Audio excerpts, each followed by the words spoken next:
So, welcome to Political Speaking, the podcast where we unpack social political issues that matter to Singaporeans one conversation at a time.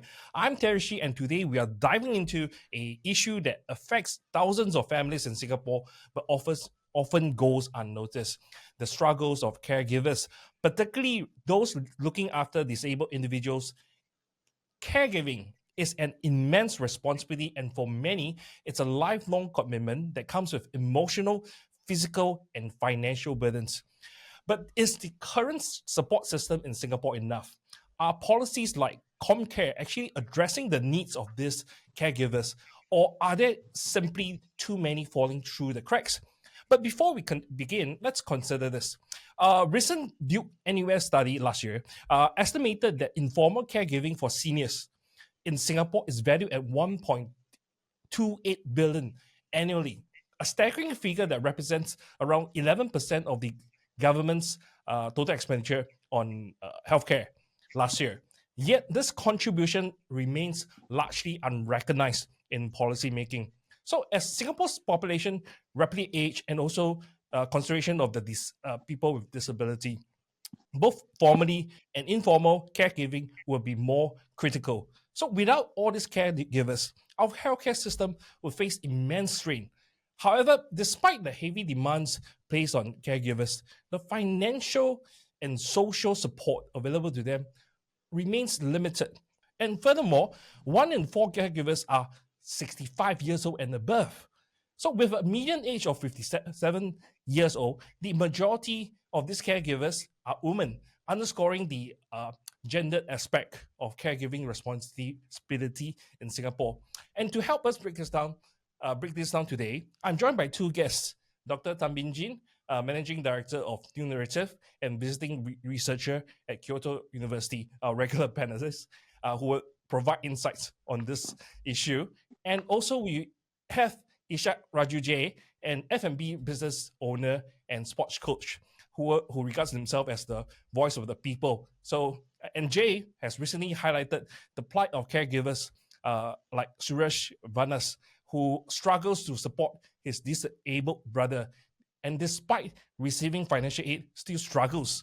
So thank you both of us for joining me today. So first, to start off, maybe can we invite Jay to share your experience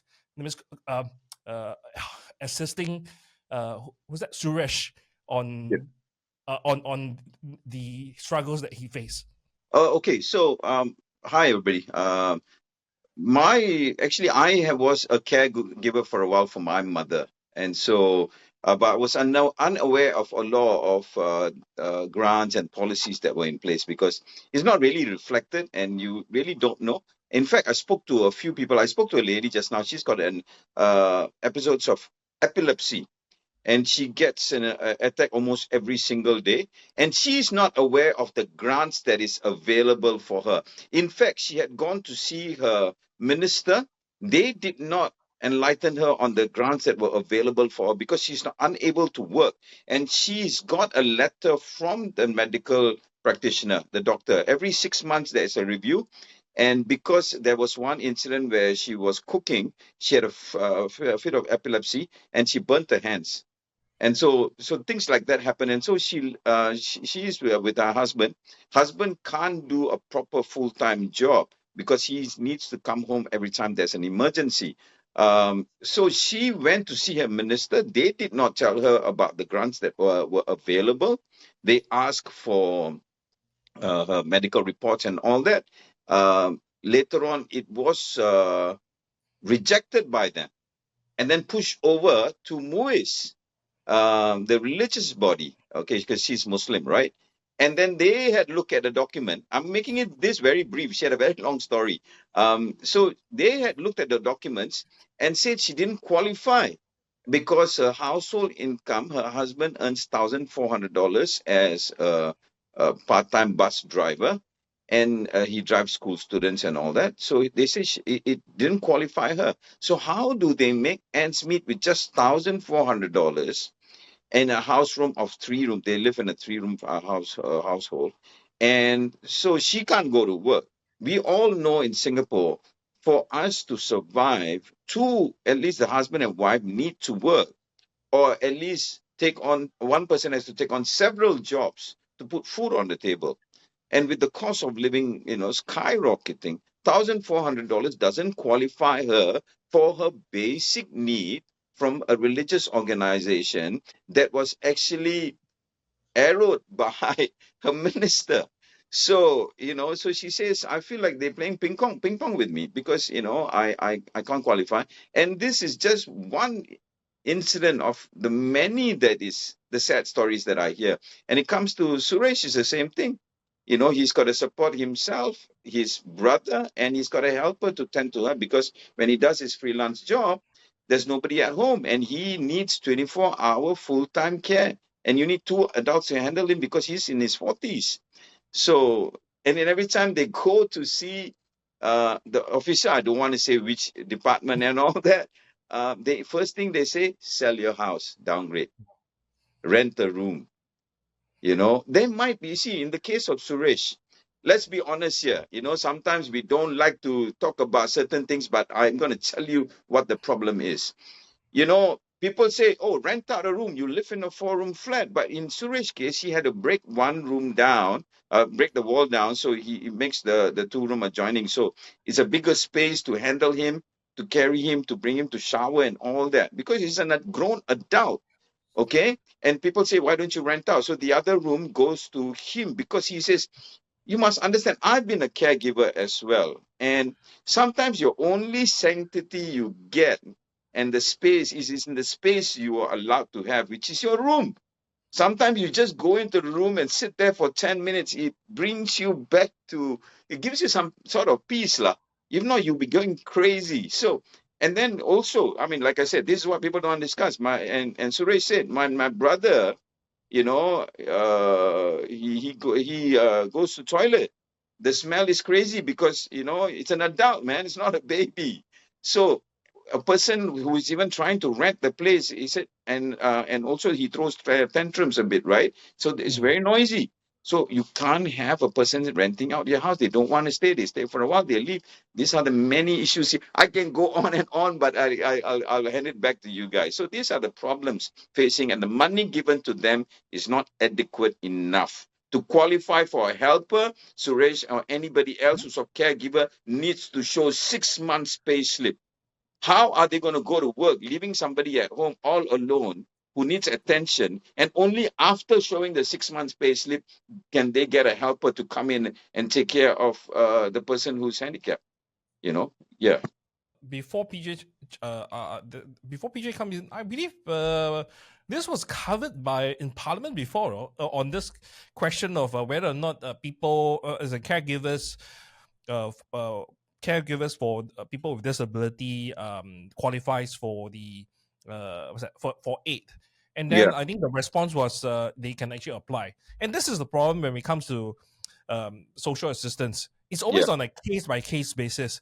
So there's nothing there's nothing called entitlement or the responsibility of the government. It's always on a case by case basis on whether or not the social worker feels that you are someone whom should be assisted by the state. And also your circumstances justify for the assistance given.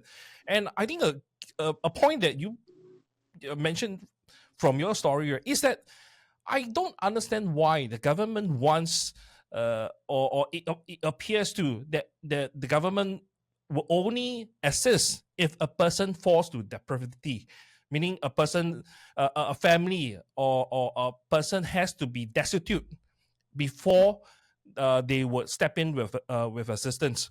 And in a sense, it would seems that and in this way, what happens is that people are never dead. That means people don't die from the lack of social assistance, but they're always struggling. They never die. They will never die of starvation, but yet they will always suffer because just before they die, the government will come in and then we'll help you. Then after when you get back on your feet, you're able to like get things done, and then they'll pull away the assistance because you're able to fend for yourself. And before you're able to deal with the situation, you go back to this side. So it's always the vicious cycle in which you are never able to be in like a stable situation. You slowly find your way, and then make a move forward. So you're always on this like a balancing act in which you have to struggle. And I think, and the funny thing here is, if you're sometimes, Singaporeans are very truthful people, so they would truthfully tell the social worker, yeah, I'm having such income, I'm able to type as in deal with the issue that coming in. So they will just take it in and they say, okay, we'll take you off the assistant because you're able to fend for yourself. So and whereas if the families they are, how to say, conservative in terms of how much information they share with the social worker, in those cases they're actually better off because the aid that's offered to them are not immediately removed. Let's talk about ComCare. So in the case of ComCare, you mentioned that Suresh is getting $600, isn't it? Yeah. So $600, but a lot of people would ask, isn't there like a home care grant or something like that? Yeah, but for the home care grant, you need you got I think a salary cap on it. Monthly per capita household income is 600 less than 600 300,600 per month. So Yes, for yes. less than 3,600, they can qualify for ComCare. I mean, for ComCare, is it? No. It's this a home caregiving grant. Oh, home caregiver, yeah. Yeah, Oh, home well. caregiving grant. So they qualify, and then of course, they increase this amount starting from April next year to 300 from between to 4,800 starting from April next year. Okay. However, income is just a criteria. The other criteria that is troubling is the part in which it states always requires some assistance on permanent basis or with at least three of the 6 activities of daily living, ADLs. And the thing here is, right, the criteria on this is actually very, very stringent. So stringent that even if you're blind, right, you don't qualify for this three or 6 activities. I quote you one example, which is what Sylvia Lim mentioned in 2018. So 2018, she gave this example where a Mr. K was suffering from an advanced stage of kidney failure and already had his leg amputated earlier due to diabetes. However, based on this three of 6, right, the insurer decided to discontinue the Elder Shield benefits as the insurance panel doctor has assessed that he could perform all of the 6 activities of daily, although partially. Oh, yeah, I remember this actually. I remember this, yeah. Yeah. So the point here is, right, that this criteria of the three of 6, right, and then the word always. So even if you could do it partially, sometime with assistance, sometime not, right, you would find it very hard to qualify. And Yeah. let's not forget, which is the stats. So in 2023, ComCare funds dispersed was 151.5 million, whereas in 2022, it was 157.1 million. And the reason given, people have gotten back on their feet, and then there's no need to disperse so much. Because each of the help rendered out is not a permanent thing. They usually put a cap on it, like a 3 months cap or a 6 months cap, and then they review it. And sometimes if you, like I said, if there's a shortfall, right, they cut you off. And then you got to reapply again. So if people already have a cost, you will have an inbuilt cost in your budget every month. You would have certain bills to pay, and you would know that this will be the bills which are permanent things you can't change, right? And then you got a bit of extra money coming in. You might take that extra help to pay for something, and then you will assume that you will get that money in. But then when they cut it off, then you're stuck again. You're going back to square one and cut something out of what is important to your life, right? Or so this is what they have to consider. Just by giving $600 and they cut you off after 6 months, what are they going to do for the $600? So these are the areas that they really need to look at. And then they give you a $30 voucher. Since when is this $30 voucher is going to be enough for a supermarket shopping, man? Are you mad or what? So they have to do reviews on things like this. What $30 could purchase 3 years ago will not be able to give you the same thing right now. Cost of living has gone up. So these are the areas they look at. So, you don't know where to start and how to have a trajectory on what needs to be done. And these are the things that I think they need to be going for a recourse on how to shape up, care for people who need help, actually. Okay, so the next point would be you have spoke with Suresh. So what's your take on the state of his mental health? Because Oh, mental man. health, mental health for caregivers, right? It's actually it's something that's intangible, right? And people Because don't talk about it. People yeah, don't yeah, talk about it. And I went through it because, I was living alone with my mom, and because elderlies have their ways, their set ways on doing certain things. I love my mom, don't get me wrong. And so, but it's mentally very challenging when you're doing it alone. I used to go and sit down at East Coast for 7, 8 hours just to um, calm down and reconfigure whatever the wiring in my head before I go back home again. And when Suresh spoke to me about that, he needed some place to decompress. Yeah.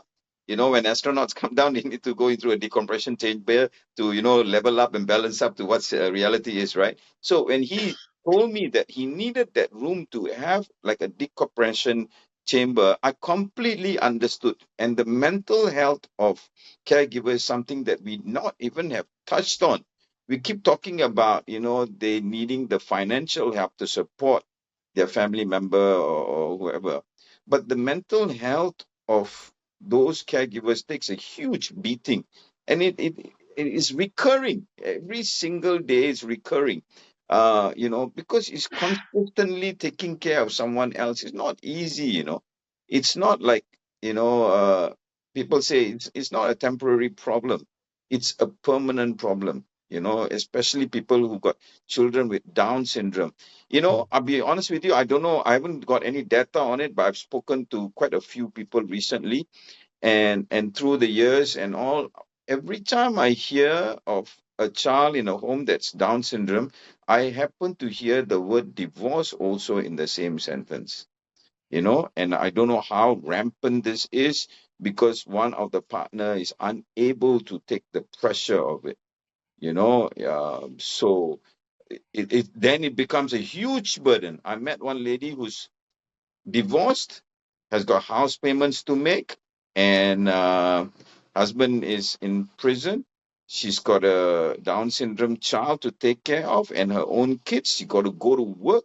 How does she manage it, man?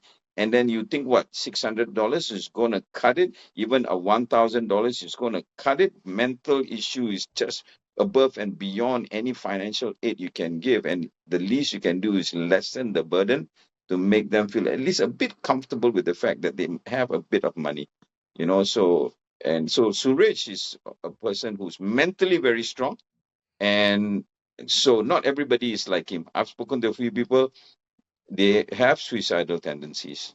And when a counselor comes and tells you something like, why don't you sell your house? Why don't you rent out your room? Why don't you eat cheaper food? Can you imagine that? Why don't you eat cheaper food? Oh, you're wearing a Apple Watch. How come you got handphone? Mr. Lee Kuan Yew said this in one of his press meetings once. He said people come in and ask for help and they got a handphone. Where is their priority? Come on, you need the phone. So it gives you basic connection with the world for you to get a job, to look for your ComCare online. Another thing that gets me is when they go to these offices for help, right? No, not only they demean you in the words that they use. That's why I say they need training. And it adds to the mental pressures for a person like Suresh and many others. So this is something we got to really talk about lengthily. maybe this is, you know, what you call it? They take the advice from the top, because what you say, right, about asking, or why can't you lower expectation so Yeah. to get by with life. reminds us with the quote that comes from Dr. Vivian Balakrishnan. So Dr. Leo asked whether or not the $260 for the PA recipients, right, could be increased. In response, Dr. Vivian Balakrishnan asked, how much do you want? Do you want 3 meals in a hawker center, food court, or restaurant? So I think, although he did apologize for this subsequently, but I think this mentality permeates through the entire the civil service, where they don't see it as their responsibility or their duty to ensure that people are being taken care of, that they have no worries. Because I think in majority of the cases, it's not their fault that they are in this predicament. It is really due to circumstances, especially, and the worst thing is, right, I think the most egregious thing is that these are people who are in their situation because they are responsible. The people who are accountable to their issues. They don't, like in the case of divorcees, the people who run away from the children, the children with Down syndrome, or the kid with disability, the kid with heavy medical assistance. The one who stays back is the one who is burdened with the responsibility of taking care of the kids. And yet, right, they are faced with a government, or appears to me, faced with government who does not have the empathy to understand that they are in this situation not of their free will, but because they are responsible and accountable for this, the circumstances they are faced with, that life have given them. And I think this is where I think a lot of us, or social workers, when they deal with these people, I think including you, would feel so helpless, because it's not that they being irresponsible, they did something stupid and that's why they ended up in where they are. It's just simply they are being handed a very poor card by life. So it's not by our choice, and which is why governments come in, because if we were to pool the resources of the country, I think these people who are by the circumstances of chance fall into this style of situation, they will be taken care, because it's really about the large number helping to take care of the people who are unfortunate. But yet, right, Singapore wants to like say, okay, these people, it's too bad you're sway, and therefore you're just fend for yourself. And then I'll just look at the people who are lucky to be healthy, does not have any issue in life, blessed with good health, with fortune, and you just look at the good side of stuff and not look at how can we better help these people. I was like talking to PJ. Can you imagine why is this Singapore saying that we pride ourselves as a first world country? We have so much money in our reserve, yet we have Singaporeans standing by the MRT selling tissue paper. We have people who are disabled who are singing to get by with their life. And frankly, how much do they earn on a daily basis or on a monthly basis? And that amount, can't Singapore actually come out with that sum such that they can live their life with dignity? No, this is a thing. Why do we have to say, okay, you have to prove your worth and then go out, embarrass yourself, and try to make a living? And if you cannot, then we will come in to help you to like pay for your food or some of your lodging. I think there's no need to make their life. It's already bad enough that they have to go through such circumstances in their life, and yet we have to force themselves to demean themselves, lower their dignity, and then go back to government and say beg for assistance. I think that's totally ridiculous. PJ. Well, Terry, you've hit the nail on the head. Our government only values Singaporeans in as much as they can be economically productive, right? And of course, when you're economically productive, who benefits? Not you, because you're underpaid. It's the capitalists who collect the surplus value of your labor, collect all the profits, and so the rich become richer in Singapore. But this whole attitude of, your value is measured by your wealth, right? How much money you generate. It's the central idea of neoliberalism, which is the central idea of how the PAP runs Singapore.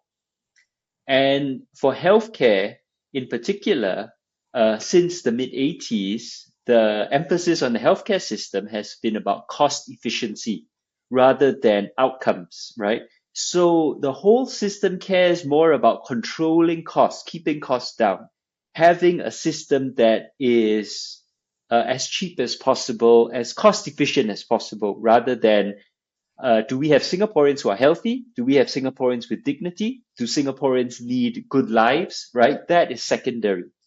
So I just going to outline it a bit for those who are, Singapore healthcare is complicated, but New Naratif has published multiple articles on this with the help of people, healthcare workers in the system. And I encourage all of you to go read the articles on New Naratif because they are very in-depth and complicated. But fundamentally, we've had two healthcare systems. The first one was about until 84, which is the socialized healthcare. And for older Singaporeans, you remember that healthcare was virtually free. You go to a hospital, you pay $1, right? But you could get universal healthcare. And that was part of the whole nation building ethos, the whole socialist ethos of early independent Singapore. Then you had the 2G leaders of the PAP come in under Goh Chok Tong, and they argued for greater cost efficiency. And of course, this was part of a whole wave of neoliberalization around the world, under Thatcher, under Reagan, and so on. And they said, oh, we must be more efficient. We must be like the private sector. We must introduce, all these cost controls so that people don't overconsume, right?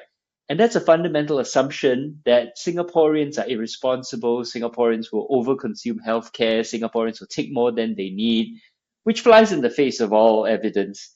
But that's the fundamental assumption, right? That people are stupid, people are selfish, people are greedy, and so you have to introduce these controls.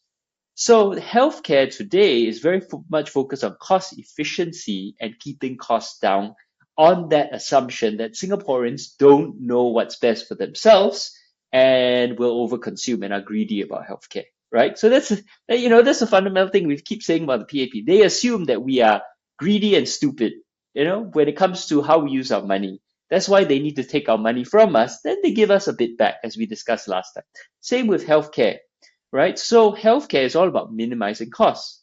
And when you look at how the government runs healthcare, it's basically the 3 M's. MediSave, which is personal savings, MediShield, which is insurance, MediFund, which is redistribution, right? The problem is in a normal, good, effective healthcare system, redistribution is the most important step, right? Where we collectively work together to take care of each other, so you redistribute. But in Singapore, that's the last resort. In Singapore, the first resort is always personal savings so that you feel the cost of your healthcare so you don't overconsume. And then in between, you have insurance, MediShield, whereas normally it's reversed. Redistribute first, and then insurance, and then savings. Or some places do, savings, then insurance, right? That's debatable. But everyone agrees, redistribution. We are all in this together as a society. Why have a government? Why have taxes? So we pool our resources to help each other. That's what redistribution is about, right? So then with the current system, increasingly over time, as Singapore has an aging population, right, costs have increased. And also there are lots of challenges that the government has faced because it itself, as we all have discussed, is packing Singapore with more and more people, right? And there's a lot of problems when as you pack Singapore with more and more people and costs, rents have gone up, the cost of living has gone up. So all this affects healthcare as well.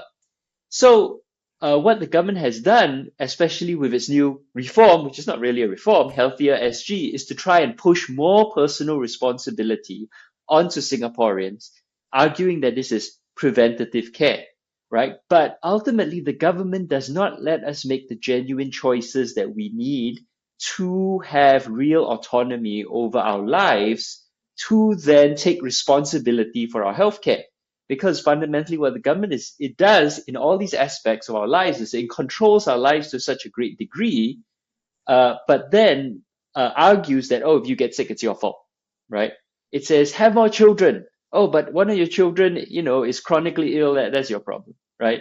And now, of course, again, I'm simplifying, but this is fundamentally the mindset, you see, and this then leads to the problems that Jay has been talking about, where the government is very reluctant to give you money and has to make sure that you're not being stupid, you're not being greedy, right? Because they don't trust you. And that is the problem with the whole system. Ultimately, the fundamental assumption is that, that us Singaporeans are stupid and greedy, that the system must be cost effective in order to be good, rather than a system which is about human dignity, about good outcomes, and so on and so forth. Yeah. So that's the basic, but again, I encourage people to read the articles on newnarrative.com. Yeah.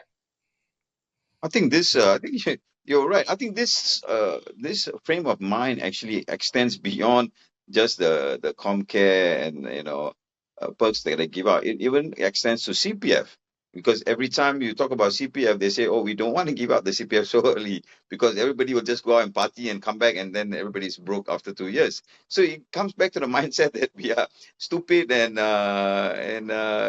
ignorant of how to take care of ourselves.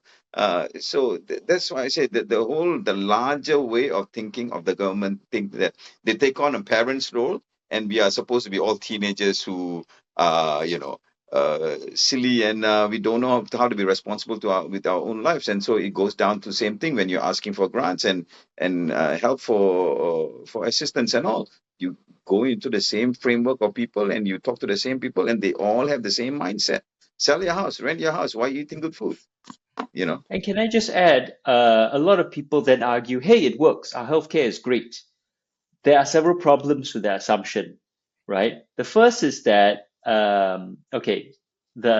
as a percentage of GDP, Singapore spends the least on healthcare, and Singaporeans pay the most out of pocket on healthcare, right? So Singaporeans are directly impacted. Our cost of living is our ability to feed ourselves is impacted by the system. The second is the government is very, very opaque with the outcomes, with the details. Now, studies of Singapore's healthcare system, based on the numbers the government gives, say, oh, it's great. The problem is you can't verify those numbers. And this is true for Singapore in general, in all sorts of ways, right? Economically, you see, Singapore, like we're doing so well, GDP, whatever, like top of the charts. The problem is they don't allow people to independently verify those numbers, right? If we're doing so great, why aren't you more transparent? Why can't you just let people study, right? Why do you only let your own academics control the system, control the message, control all the facts, the data out there, right? So we don't actually have independent data to verify a lot of these claims about Singapore healthcare. And the third thing is, and here's the thing, if you look at last year's budget, I don't know about this year's budget, last year's budget, why then, if we spend so little, if the healthcare system is working so well, why was healthcare the second biggest line item in the budget after defense, right? And of course, it's so opaque. What exactly are you spending on, right? But if you say cost efficiency, we're cost efficient, why is the cost of healthcare then still so massive compared to other things in the budget? Where is this money going? Like, how do you account for it? So there's a lot of problems with this, right? And ultimately, a lot of people who need healthcare aren't getting it, as Jay has talked about, right? And ultimately, we're running massive budget surpluses.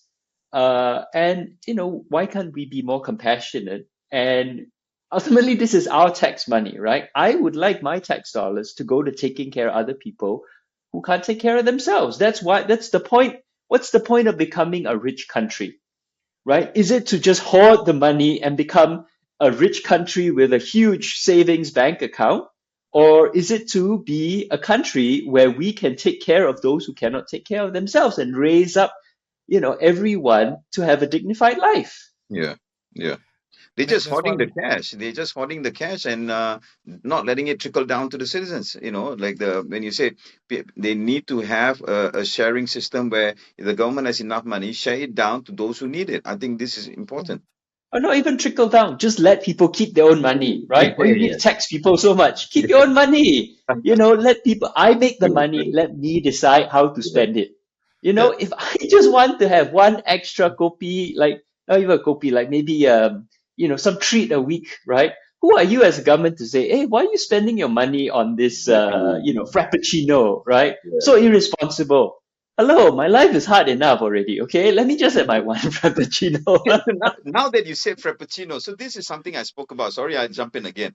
You see, the quality of life is something they are not looking at when they're looking at all these grants. Like, for example, a person like Suresh, and there's several others I spoke to, they give enough for you, like what you said earlier, Terry, just enough for you to survive, and that's it.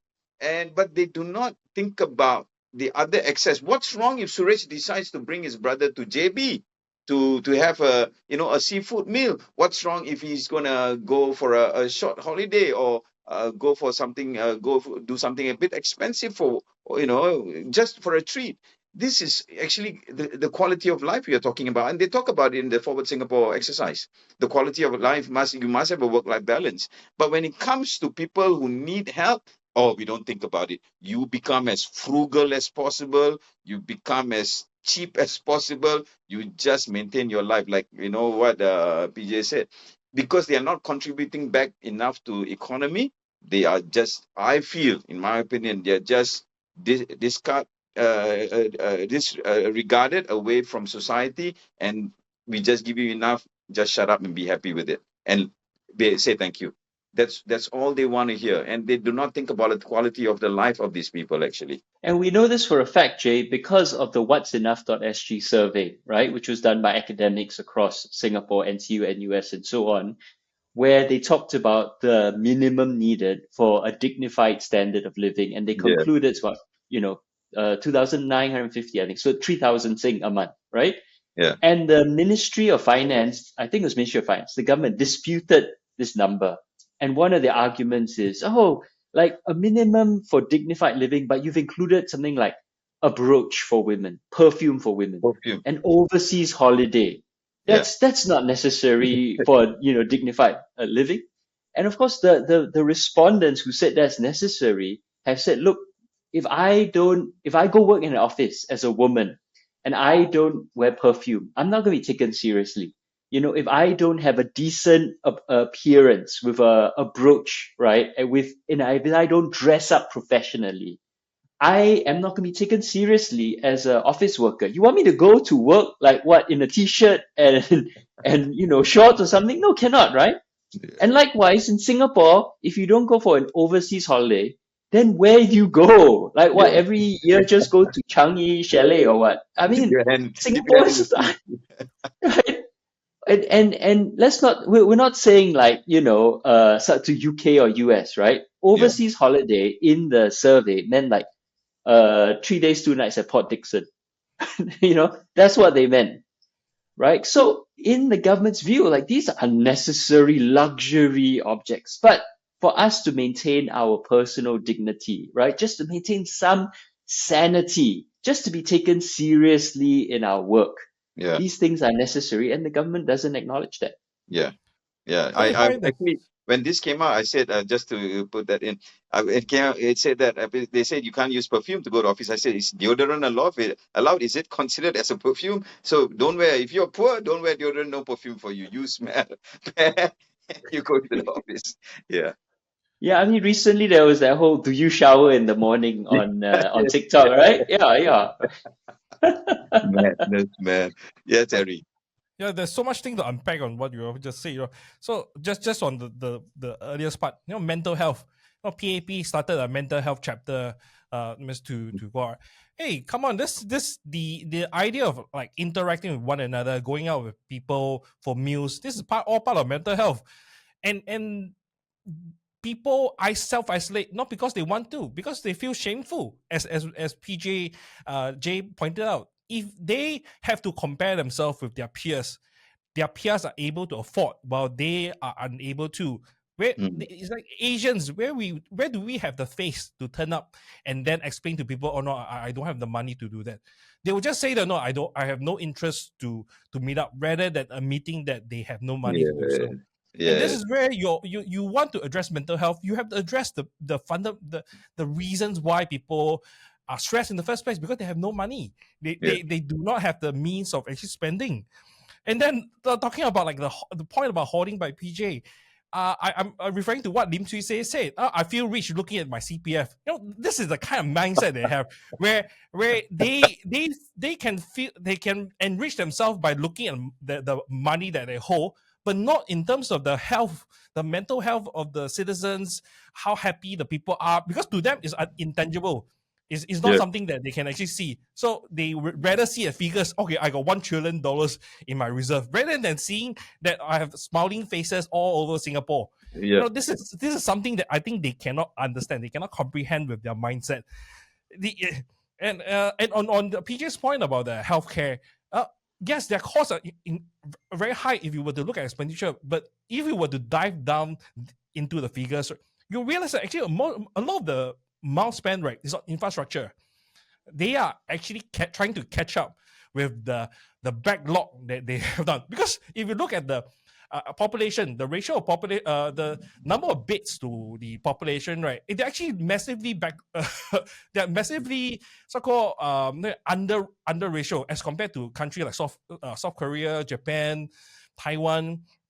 Singapore is, while they are saying that they are building a lot of like new polyclinics or hospitals, these are buildings that they should have built 10 years ago.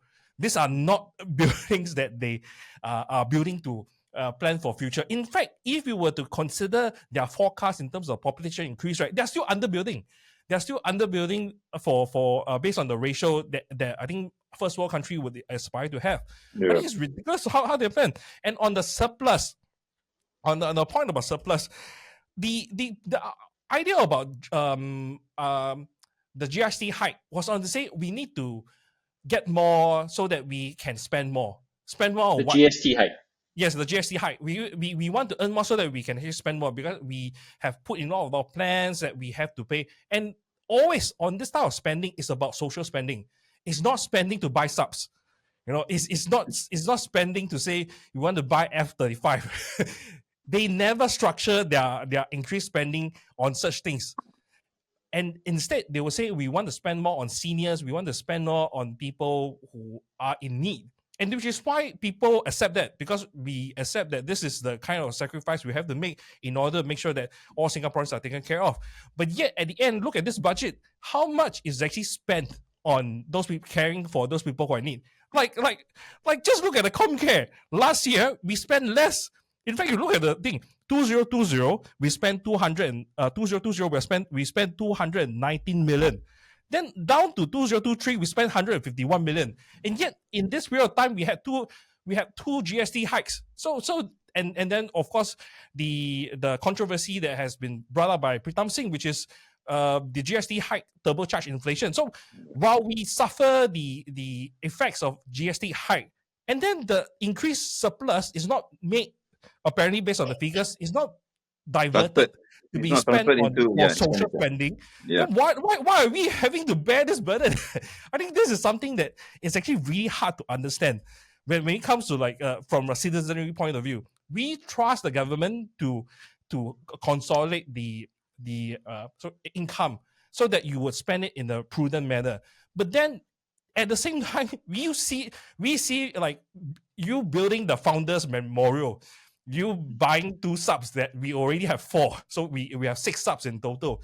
So all this expenditure frankly doesn't make sense to us. I think really, this is the thing.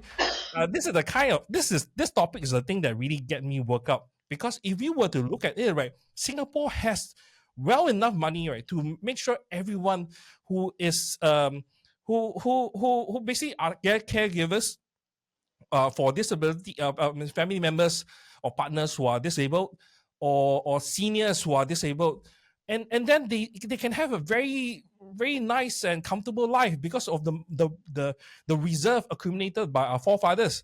But yet, right, they just simply hoard this money for don't know whatever reason, demean the people who are in need of help, and then at the same time spend really splurge on all these things that frankly does not seem to be so essential, because we don't really see ordinary citizens, we do not know what the basis of their planning. They just say, "Oh, trust us, both, trust us," and then just go ahead and spend. We don't have independent committee looking into their expenditure. Yeah. I think, and defense, right? Defense is like a sacred cow where you cannot question us. We go and spend on whatever stuff, right? Is for the purpose of national security. Trust us. Okay, we spend 21 billion, right? Or was it 23 billion? Trust us. Okay, we just spend on that amount. And then it's like a blank check to them. And who is the greatest beneficiary of this defense budget? Temasek, ST like engineering. This is like it's one pocket. So you see, think about it. Temasek gives us money back through NRIC and say, "Oh, we return your fund," and then you spend the defense spending on its ST engineering, which actually goes funnel back to Temasek. So do you see the circle? Of course, I'm not saying that there's anything corrupt, but then from an accounting point of view, right? Although they do channel a lot of money back to the Singapore income, but then at the same time, we also spend a lot on them in terms of security, in terms of defense. Yeah. I mean, it's like how you said about Lim Swee Say looking at his CPF and saying, "Oh, I feel rich," right? It's this capitalist mindset that the government has. 40% of Singapore's economy is the government, the GLCs, and all these government owned and linked companies, and they're spending the money to increase their own capitalist profitability. They see the state and the people as one and the same, but the state is not the people.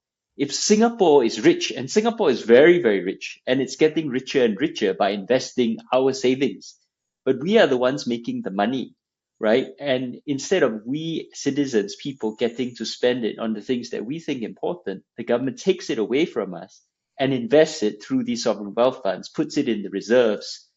And that's a huge problem, right? And I think if I can just get into that, I really want to push back because the government always says save it for a rainy day, right? And you hear these sob stories of, oh, a grandfather saves all his money and then the grandchildren fritter it away. These are really stupid analogies because a government never retires. A government never stops making money. A government does not go bust, especially one. I mean, in theory, a government can go bust, but if you're going to tell me the PAP is going, Singapore is going to go bust, then we are in far worse of a situation than I even assume, right?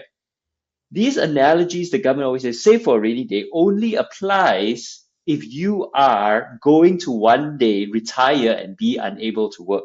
A government will never will never retire and be unable to work. So the idea of reserves that they keep pushing is completely inaccurate, right? This whole rainy day is completely inaccurate. And if you look at the opportunity cost of the money, often it's cheaper for a government to borrow money against future earnings because the value of money keeps falling, right? Whereas you take money now and take it away from Singaporeans, we lose the opportunity to invest our own money. And so you have directly impacted Singaporean savings in the future. Okay, and now this is a whole big topic we can talk about in another podcast. But this is the problem. So when it comes to all this spending, right? Ultimately, what the government wants to do is it's got this mindset of we take the money, we invest it, we get big returns, and then we then have benefited Singapore because Singapore then has increased its GDP. But where is those profits going? When the government says we have economic growth, it's your economic growth. You, capitalists and government, are taking the profits. Singaporeans don't see the benefits from that economic growth. Yeah. Right? And that's comes back to that whole mindset that the government needs to control everything. It thinks Singaporeans are stupid, it thinks Singaporeans are greedy, it thinks Singaporeans are idiots, right? And so only by controlling all our lives can it then have good outcomes. That's the idea. Yeah. So, like when you say, they keep talking about GDP, it doesn't make a difference what last year's GDP was and this year's GDP was for the person who's selling tissue to the market, right? Doesn't matter to him. Like, when you guys, we always talk about, they're more interested in spending on vanity expenditures. Singapore must look good. They must have the best airport. They must have the best hotels and toilets. They're going to spend 10,000, Because 10 that billion. makes Singapore attractive to global capital, right? Yes, So yes, rich foreigners, rich companies come because 50% of income is foreigners, 40% is the government, the 10% is the rest of us. yes, So they are more responsive to global capital. So when they build big, shiny, airport, roads, everything, it's for foreign capital to come and be happy in Singapore and to make lots of profit. It's not for us. We yeah. just are incidental to that benefit. Yeah. So, and also, so the money goes into vanity expenditures. And then what comes down to the layman on the street is minuscule, just making ends meet. Like when you said there's not enough beds. My mom was once warded in the hospital and they said we're going to change ward. So I had to follow behind, they were pushing the bed down to the car park. I said, where are you going? Are you going to another hospital? Say, no, we're going to put her in this area where there's a tentage and there's bed lined up. It's a car park. I said, I'm not going to leave my mom at a car park and you don't have equipments. She's just lying there with, nothing. I said, myself, bring her back home. Oh, if there's an emergency, I said, don't worry about it. So I brought her back home. So, they, like you said, they should have done this thought 10 years ago. Build the infrastructure for now because they're bringing on people, it's getting very crowded. And now they're thinking of infrastructure build up for the next 10 years. So things are getting congested. Waiting time at the doctor's clinic is taking longer. Sometimes you're turned away. There's a clinic in, I don't know where, there was a picture up in social media recently. Ravi Philemon put it up on for Red Dot United. It's a sign that says if you don't have an appointment, you can't see the doctor. The senior ama or pachi or machi don't know how to go online to make an appointment. They're sick, they go to the hospital and you're rejected. You're asked to come back the next day. So these are the areas. And most of the time when even caregivers, going back to caregivers, they always tell them, why don't you put them in a home or a hospital? Then you can go work 8 hours and then you can support what? Sometimes it doesn't work that way. They forgot the most important thing. You have this love relationship. You have a lot of compassion and empathy for your own sibling. If you have a child who's got a Down syndrome, you do not want to let the child away and be left with strangers as a parent, right? You want the child to be taken care by you. Why don't you just allow the parent to do that or the caregiver to do that, to take care of the siblings? Suresh was asked to leave his brother in a home 1,000 times or 1,000,000 times. And he told me this. He went to see an officer and they were saying things like, eat cheap food, why does he deserve, why do you need to go there? Put him in a home. He flipped the table that the officer was sitting on. I Sure. mean, I can understand this. Like I said, they need the counselors need counseling on how to talk to people and address issue and to understand, to have empathy. And then they cool him down, and then later on he just left. And then they called him back, say, "Oh, why did you do that?" Oh, because he was saying those things. Oh, he never said such things.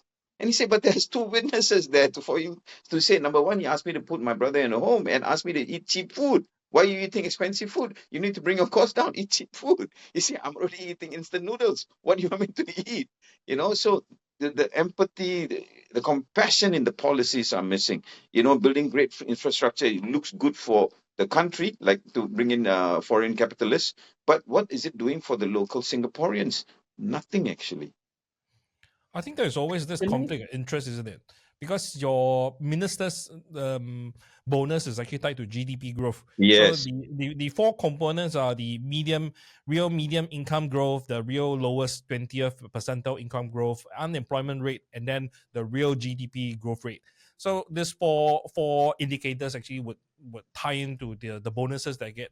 And this is the thing, right, where we have civil servants who have KPIs that are tied to indicators that does not really translate to how well the citizen actually work. In fact, it might be even detrimental because, like PJ pointed out, it's like pure capitalist. We'll just go pure capitalist mode. And all these other indexes, meaning like lowest 20 percentile income and unemployment rate, you can game it every time. For example, unemployment rate, you just throw in a scheme and then make everyone that means be employed for 1 month or even a few days or 1 hour a day, and then immediately suddenly instead of 30% of people unemployed, suddenly you only have like 2% because you use the taxpayers' money to make sure that your indexes are met and then qualify for bonuses. Anyway, okay, I think to tie up this whole thing, right? I think the today's session, right, on this so-called assistance to people who are caregivers of seniors or people or family members who are disabled, right? Actually, it's a very clear-cut, simple issue in which it's just a money issue where people needs to be supported because people in their circumstances are unable to um, to run an unimpeded life where you don't have issues, and all the expenses incurred by the family member who is in need of help, right, is much more than what a normal family with healthy family members are.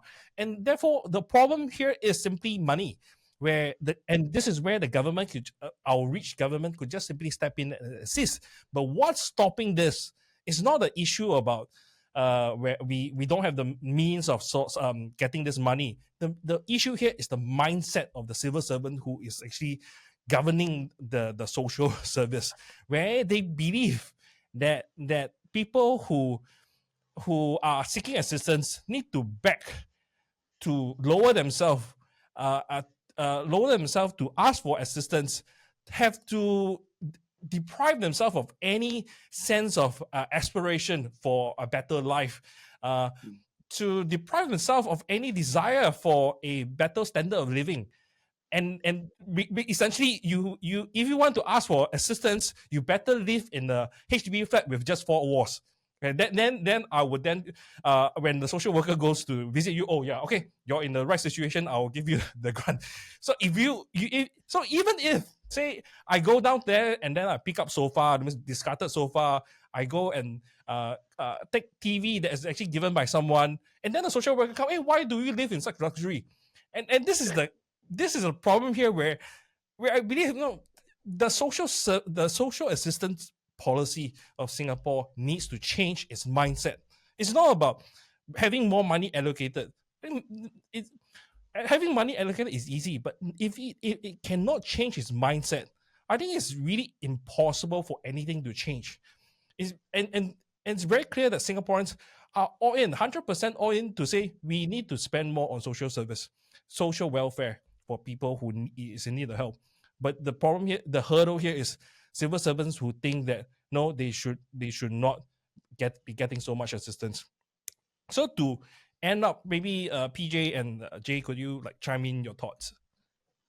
Well, not just civil servants or politicians. I think it's from the top.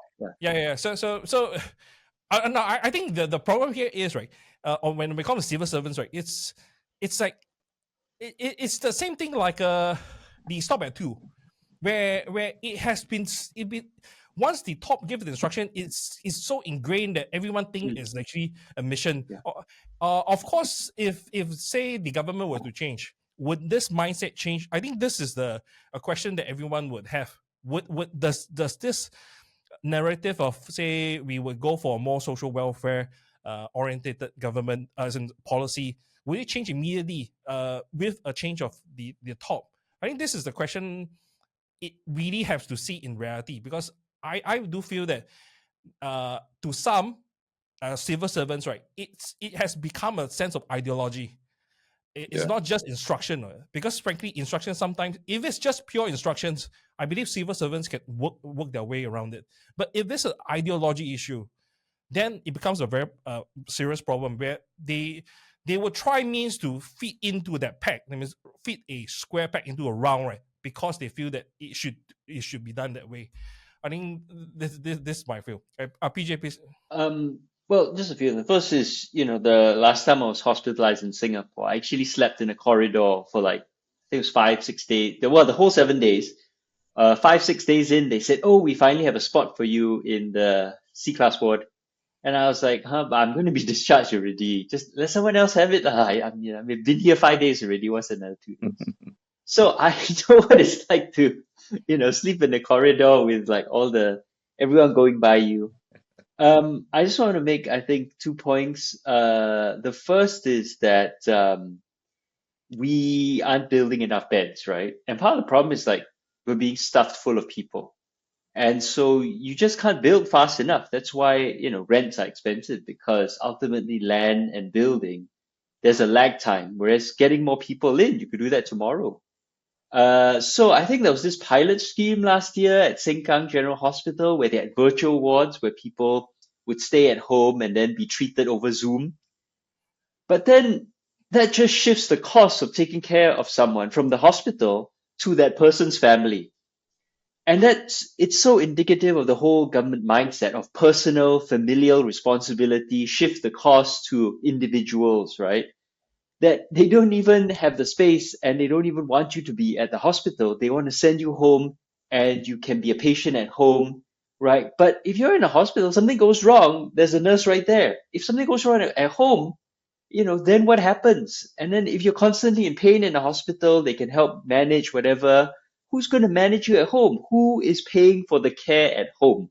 Are you going to subsidize the person's family members for their loss of time, loss of income, whatever, right? As Jay has been, talking about?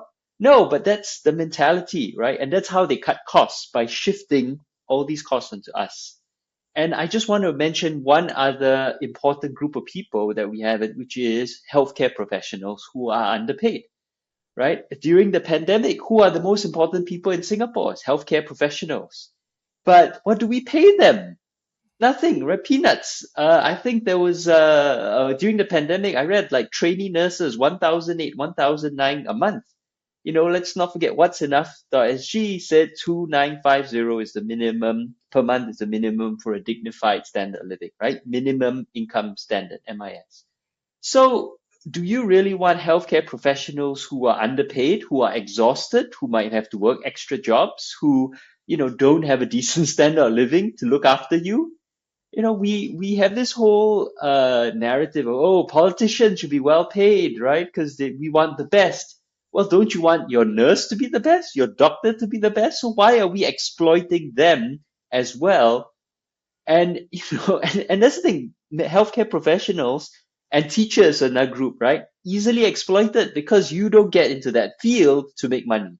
You get into it because you care about people. And if you care about people, you have something which the government can exploit and underpay you for your work, for your labor, right? And keep the profit for themselves, right? The hospital can make profits off the backs of its staff. That's this so I think this is also really, really important that we have to take care of healthcare professionals and make sure, but of course in general in Singapore we're also exploited and underpaid, right? So it's just a whole systemic issue of mentality, as you're saying, Terry. The whole system is just really rotten. Capitalism, neoliberal capitalism, it's just dehumanizing and destroying us. And you can see that in healthcare, you can see that in education, you can see it in housing, you can see that in just everything that's where Singapore is, all the ways in Singapore is governed, right?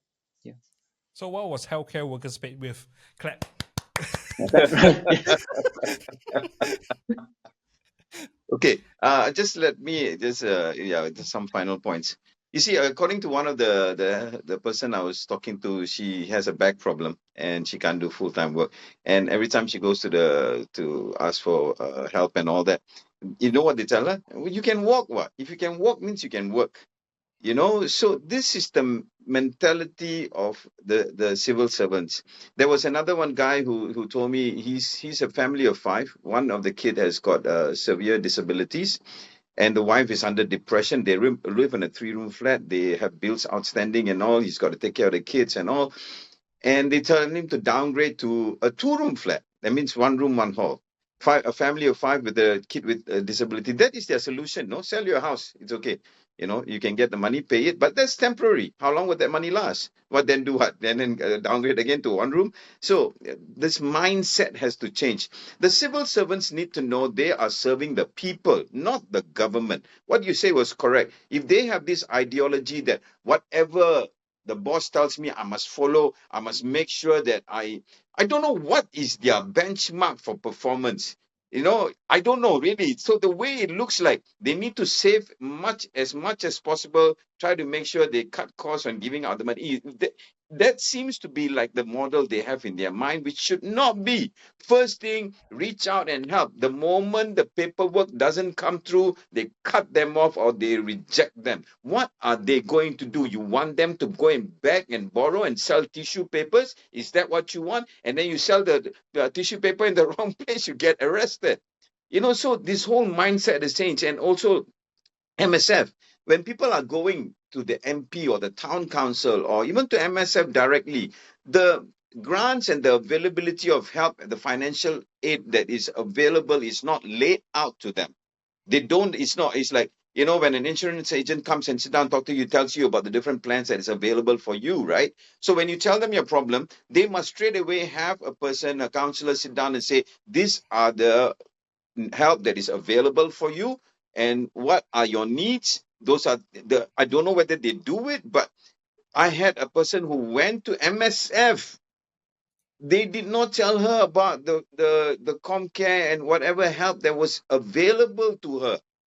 And when I told her just now, I spoke to her about 3 hours ago. She said, "Oh, I didn't know." I said, "Do you know you can get a grant for a $400 financial help every month because she's an epilepsy patient?" And she said, "Oh, I didn't know. I went to MSF. They didn't tell me. I went to my minister. They didn't tell me." So that's what I'm saying. It must be readily be available for a lot of people. And some people don't know how to go online to check all these details. So when they're coming down to your town council or meet the minister session or anywhere else they go, this must be laid out to them and say, this is where you need help and this is what we are going to do to help you, instead of saying, you bring in the paperwork, you tell us this and that, and then you cut down costs. No, it's got to be the other way around. The government is here to serve the people. Serve the people. This is your opportunity to serve. Don't get elected for 5 years and only work the last 6 months of before election. That's what they're doing. They earn salary for 5 years. I only see them giving out ice creams and cleaning, sweeping rubbish the last 6 months and coming up or fighting for policies in Parliament. Just this last two sessions in Parliament.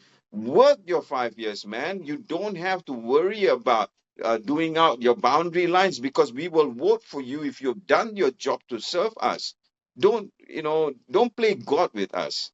If there is a person that you need to help, reach out and help before they even ask for help. That's important. The moment a family is not paying their bills, and your conservancy charges has not been paid for 3 months, send somebody to their house to find out what's going on. Do you have other issues? Come, let us handle. That's what you're supposed to do as a town council. Not only doing cleanup and building shelters. No, that's not what is. You need those infrastructures, but what is needed is for you to mend the hearts of people. If there's problem, handle it. The you know mayors. yeah, the mayors.